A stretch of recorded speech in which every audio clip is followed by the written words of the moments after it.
So let's talk a little bit about lean maxing and how lean you actually need to be to optimize your aesthetics, right? In terms of looks maxing. And before we start this video, right? This video is for those who are already at 12 to 14% body fat and you're considering going to 11, 10, or sub 10% body fat, right? Obviously, if you're over 15% body fat, if you're just straight up fat, then yes, you need to get leaner, right? But this video is specifically for those who want to get even more lean, right? 11 or below. So let's get started. To determine how lean you actually need to be, there's going to be two main factors, right? It's going to be the amount of bone mass you have in your face. That's going to determine how lean your face looks, and also the amount of muscle mass that you have in your body. So let's start with the bone mass. Basically, if you don't have a lot of bone mass in your face, right? Let's say you're a bit, I don't want to say subhuman, right? You're a bit boneless, a bit of a subhuman, right? Let's just put it that way. Then you can get really lean, right? Tristan Lee over here, you can get super lean, and you can see he's not really retaining a lot of water as well, just from seeing his body. But then his face still looks not lean, right? His face still looks puffy and bloated, and it's not because he's actually bloated or anything like that. It's simply because of a lack of bone in his face, and really, like he has a lack of bone in his whole body, right? Because he's like 5'2", and he likely stunned his growth from trying to get super lean when he was 13. So that's pretty tragic. Whereas if you're someone with more bone mass in your face, right, like one of these guys where you have high bone mass, you can see, right, their faces look a lot more angular, a lot more defined than Tristan Lee, even though they have way higher body fat than this guy over here, right? It's because they have higher bone mass. And another example is aesthetics awaiting. You can see he's pretty fat in his body, but again, you can see his face looks pretty lean because of the amount of bone mass that he has in his skull. So that's going to be the first factor in determining how lean you need to be. Basically, the more bone mass you have in your face, right, the more you can get away, the better you can look at higher body fat percentages. Now, second factor is going to be the amount of muscle mass that you have in your body, right? Because I use this example a lot, but this is a marathon runner who's actually super lean, right? If you look at him, he probably has 10 or even sub 10% body fat. However, because of how he basically has no muscle mass on his body at all, you can see, right? You can't really see any definition. So it's like he's lean, but there's no muscle definition. So he's just like his body is smooth, right? He doesn't have, again, like the muscle definition.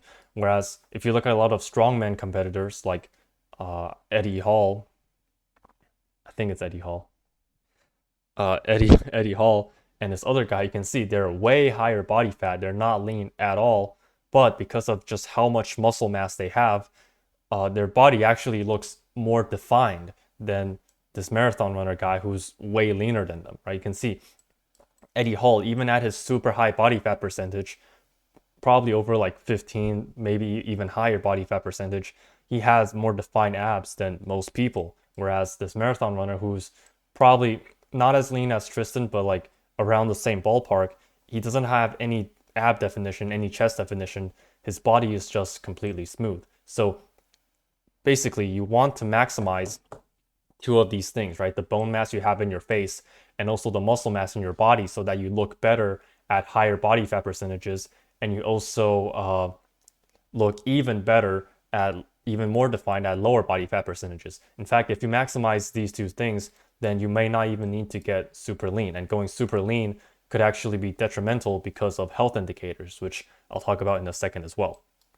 And this is also why there's this phenomenon of a lot of people being super lean, right? Being low body fat, but having no abs. It's simply because, yes, they're lean, they don't have body fat, but because they didn't develop the actual muscle mass of the abs, that's why I preach direct ab training so much. Because you didn't directly train the abs and hypertrophy the abs, that's why your abs actually don't show up even if you get super lean. The problem is not that you should get leaner. The problem is that you just need more muscle mass on your body, right? In the areas that you actually want to focus on, like, the abs, the chest, etc. Right? This is why there's the low body fat but no abs phenomenon. And I want to give you a thought experiment as well, right? In regards to body fat percentages and stuff like that. So imagine this, right? Let's say someone has 5 pounds of body fat and 15 pounds of muscle, right? This is just a thought experiment. This is not an accurate representation of how much muscle you have, but just hypothetically, right? Someone, let's say on their torso, they have 5 pounds of fat and 15 pounds of muscle. That means they have 20 pounds of total mass and 5 pounds of fat out of 20 pounds. That would mean they have 25% body fat, right? That's pretty high body fat, right? And the first reaction, if you hear someone who's at 25% body fat, you might think that, okay, this person needs to lose body fat. This person needs to cut down and, decrease the amount of body fat they have. But if that same person, instead of losing any body fat, right, that person still has the same 5 pounds of body fat, but instead of trying to lose any body fat, that same person puts on 10 pounds of muscle, that means that this person will now have 5 pounds of body fat and 25 pounds of muscle, resulting in 30 pounds of total mass. And 5 pounds of fat out of 30 pounds of muscle, that would result in 16.7% body fat. So just by putting on 10 pounds of muscle, this person went from 25% body fat to 16.7% body fat, literally dropping 8.3% of body fat percentage-wise without losing any total body fat. So instead of just trying to lose fat, right, and get lean and lean max, if you don't have the muscle mass in the first place, if you don't have a substantial amount of muscle mass in the first place, then you're going to lean down, but you're still not going to look defined. You're still not going to have any abs. Your physique will look pudgy.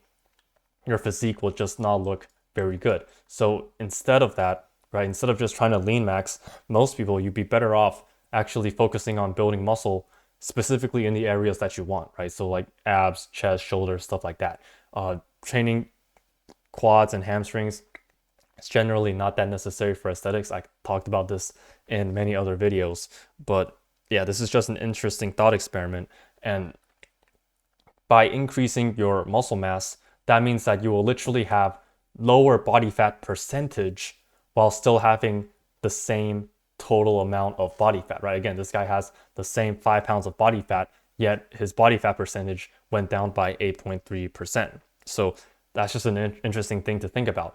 And right, if you are very lean, right, let's say you're trying to have defined abs and you're very lean, but then your abs aren't really that defined, even though you can see, right, this picture, this guy, I'm not gonna say who, maybe you recognize him.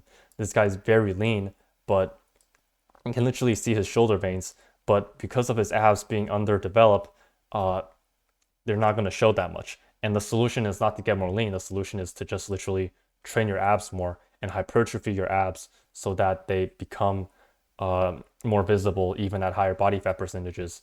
Just like any other muscle group, right? Just like any other muscle group, you should be hypertrophying your abs. And right, so put on more muscle first before trying to get very lean. Do direct ab training and it'll make your whole physique look better.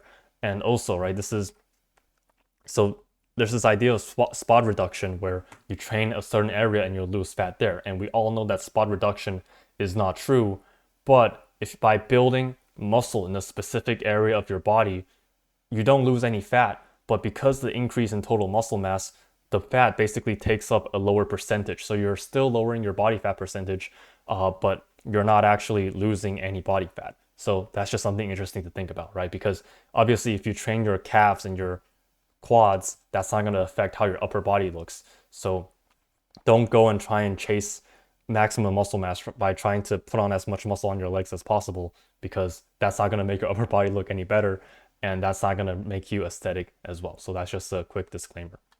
Now we talked a bit about the body, right? The importance of putting on more muscle, which will help you look leaner at higher body fat percentages and help you look better at higher body fat percentages. Let's talk a bit about the face and bone mass, because obviously putting on muscle in your body, it's going to be way easier than increasing bone mass in the face. And basically, if you're done with puberty and you want to increase bone mass through any softmax methods, it's pretty much cope, right? You can try thumb pulling, you can try all these basically cope methods and see if they work, right? Feel free to try, but just don't have too much hope in them. Basically, when you're done with puberty, the only real way to increase your bone mass to substantially change your skull is going to be through hard maxing method, right? Whether through implants, MSE, basically you're not going to be able to have any crazy change through soft maxing methods. And even if you do successfully see any slight changes with thumb pulling, it's not going to be the substantial change that you want. So there's two things you can consider. First thing, this is actually really powerful, is training the neck, right? When you train the neck, firstly, just having a wide neck in and of itself is going to make your face look leaner and just make your whole face area look better in general, right? This is pretty water at this point. You've probably already heard about neck training. If not, then you can go check that out. But basically, you can use a neck harness or just use weight plates and do neck curls and neck extensions to widen your neck. And firstly, like I said, the widening of the neck itself is going to create the visual effect of a leaner face because your face looks less like a circle on a stick. It looks, you know what I mean, right? Just the wide neck itself will make your face look leaner, but also increasing the neck, right? When you widen your neck, you're increasing the circumference of your neck. It'll basically function similarly to a neck lift, right? So the neck lift is a surgical procedure for mostly older women where you basically make an incision and you pull the skin on your face, and it'll basically make your whole face look tighter and leaner and, pull all the saggy skin. And when you train your neck and increase the circumference of your neck substantially, it will actually function similarly to a neck lift and pull the skin and make your whole face look leaner as well. This is something I believe Alpha Destiny, he's one of the first YouTubers to talk about neck training. He mentioned himself where when he started training neck, his face looked visibly leaner. And it's also, I think, Aesthetics of Waiting, he talked about this as well. He literally attributed in one of his videos to his neck training to how his face actually looks way leaner than he did in the past, even though he's at the same body weight. It's because when you train the neck, right, the wider neck, the neck curls and neck extensions will just dramatically increase the circumference of your neck. It'll pull all the skin and function basically in the same way to a neck lift. And the thing with neck is that the neck can actually grow really fast. In fact, it's one of the fastest growing muscle groups in the whole body, right? You can train neck for 1 year and basically get to your ideal neck size. So you should be training neck already in your gym selling routine anyways. And this is just an added benefit where it can help make your face look leaner without losing any body fat. And the second way is through debloating. And debloating, it's a pretty big topic, right? I'm not going to cover like the entire guide to debloating in this video, but I would suggest you for debloating to start with more natural methods, right? You don't have to be a complete go-to cell, but start with more natural methods before you go into a lot more stronger diuretics and drugs. So natural methods like basic stuff like watching the salt and electrolyte intake in your diet, having lower carbs in your diet for less water retention, sleep, lymphatic drainage, all the basic natural stuff. And once you max out all of those, then you can start doing natural diuretics, if you want to take K. Shami's debloat formula or whatever. And then after that, if you still want to debloat, then you can consider getting more serious drugs and diuretics, right? So these are the two main methods, right? Again, soft max methods to try and increase your bone mass after puberty, such as thumb pulling, they're going to be pretty much cope, right? You can still do them, but really you want to consider doing neck training and debloating, and it'll basically make your face look more lean at higher body fat percentages. Because again, that's the whole point, right? We want to maximize how lean we can look at the same body fat percentage in the face and in the body as well. And lastly, right, I mentioned this earlier, but just know that you don't actually want to be at a super lean body fat percentage, because looks, right? Remember, looks is ultimately an indicator of your health, your fertility, and certain genetic traits like, wide shoulders and being tall means that you're better at throwing spears and hunting. And when you're at a low body fat to the point where it looks unhealthy like this, then it'll be a net negative for your looks, right? Because again, it's a health indicator. So that's why it's so important to maximize these things, right, in the face and the muscle mass in your body, so that you can look good at higher body fat percentages, right? You want to be able to look good at higher body fat percentages instead of just having to be super lean all the time, because firstly, it's more healthy and it's more sustainable. And also because, right, it's your health indicators, right? If you get super lean, it's going to be a net negative for your health indicators. So again, right, you want to maximize these things in the face, your neck and debloating, and in your body just building up some muscle first before you try and get super lean. And if you do those things, right, if you do those things, you can just show the body, right? You can look very good at 12 to 14% body fat, and you may not even need to cut to 11% or below, right? You can actually sustain this and you'll look healthy and you'll still look very good and defined. So yeah, for most people, instead of trying to, lean down and try and get even more lean and using, drugs and stuff like that, you would actually be better off just building more muscle and sustaining a higher body fat percentage.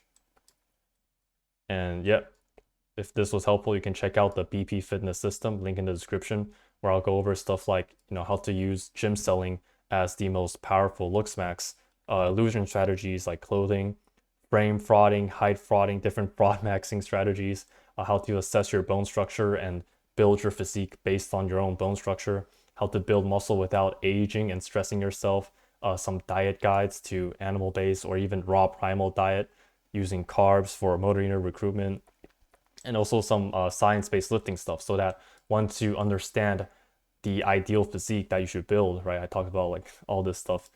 Once you understand the ideal physique you should build for your bone structure and your body type, then you can use modern science-based lifting to get there as fast as possible and just basically speed run your physique.